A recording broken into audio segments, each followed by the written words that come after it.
Hey, what's up y'all? In this video, I'm going over a great 5-minute tournament warm-up. Here we go.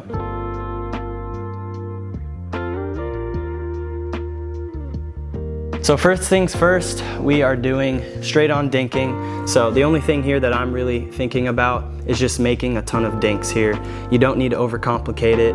Move a little bit, move your opponent around a little bit, try and experiment a little bit with spin, with different shots, your two-handed backhand dink maybe. You need to be thinking about taking balls out of the air. The more you can take out of the air, the less time that your opponent has.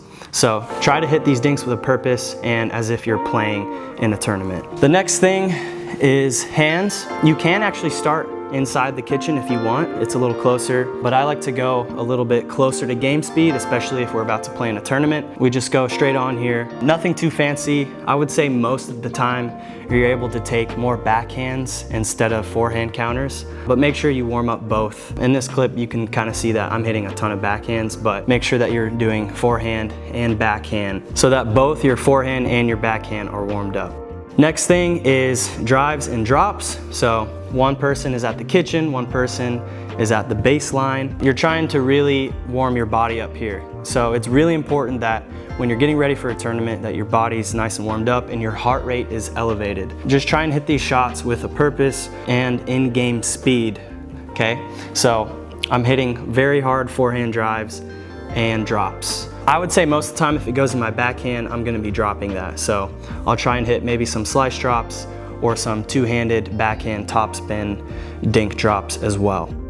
The next thing is transition. So after your third, it could be a drop, could be a drive, you're trying to work up to the kitchen. Again, this is exactly how you do it in a game. I'm being patient here if I need to be, or maybe that means I hit a drive and I'm trying to poach right off my drive. So as much as you can, you're trying to make this feel like a game and get your body ready for in-game shots. If you're not warming up in-game shots, you're not going to be ready for an actual game in your tournament. And then the last thing is your serves and your returns. So I'm hitting my serves as deep as I can with a lot of pace. Try and go for it here, even maybe that means hitting some out serves and maybe some out returns as well. The main thing you need to focus on here is deep with a ton of pace and getting it really close to that opponent and just putting a ton of pressure on them. Sometimes I will mix it up and I will maybe hit a certain shot that I've been working on lately, like my two-handed backhand or maybe a flick out of the air.